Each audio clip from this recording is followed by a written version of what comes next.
Now that our site has a visual identity, let's start actually changing the content on our pages. This is where you'll spend most of your time. First, one thing you'll notice as you move elements around is that everything snaps to an invisible grid.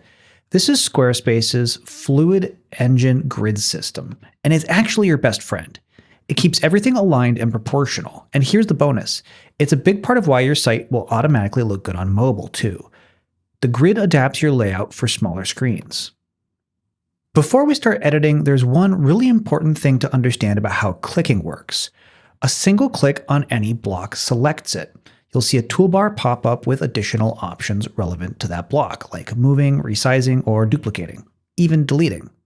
But a double click does something different depending on the block type. For text, double-clicking puts your cursor right in the text so you can start typing. For images, buttons, and other non-text blocks, double-clicking opens an editing menu specific to that block. So, to edit text, double-click it.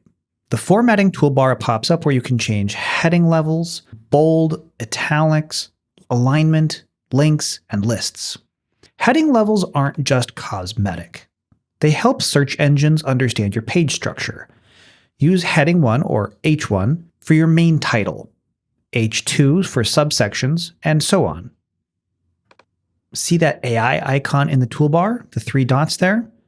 Click it, type a prompt, delete the old text from your field, and then submit your prompt, and Squarespace generates copy for you. Once you generate something, you get quick edit buttons to simplify, shorten, or lengthen the text, which is really handy for dialing in the right tone. Here I shortened it, and this is pretty nice. So we'll click back out of the AI, and I'll set this to a nice H1 and put it in the center. From there, you can edit it as much as you want by hand. So I'll go ahead and remove this first part, leaving just hand-picked loose-leaf tees for daily rituals. Nice. Now let's edit images. Let's scroll down the page to find a standalone image. Here we go. For images, double-click to open the editing options. Then click the plus button to add or replace an image. You can upload a file from your computer, select from the library of photos already on Squarespace, or browse stock images. For stock images, simply type in the search bar what you're looking for. In my case, I'll say loose leaf tee. And I'll select this beautiful option here.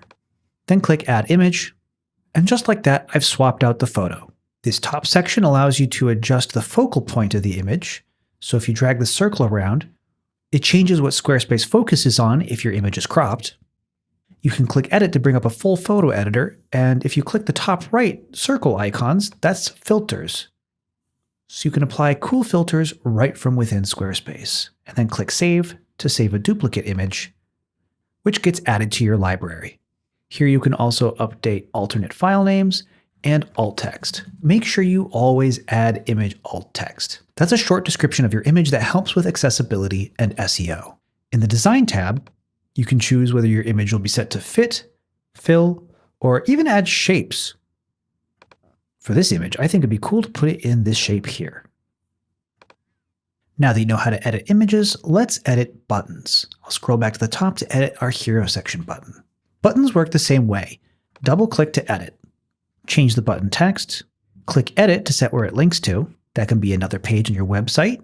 You can click the X to remove the current link. Either select a page from your site from the dropdown, or search for the page you want and click to select. You can also link to external sites by pasting the URL in this field here, or you can link to an email, phone number, or even a file by clicking this URL dropdown and selecting an alternative type of link. Toggle Open in New tab if you set an external URL so that people don't accidentally leave your website. Remember, your button's visual style is already set from what we did in Site Styles, but you can change if it's a primary, secondary, or tertiary button under the Design tab. Before we move on, toggle the desktop mobile switch in the toolbar to see how everything looks on a phone. The grid system handles most of the heavy lifting, but it's good practice to check this as you go rather than saving it all for the end.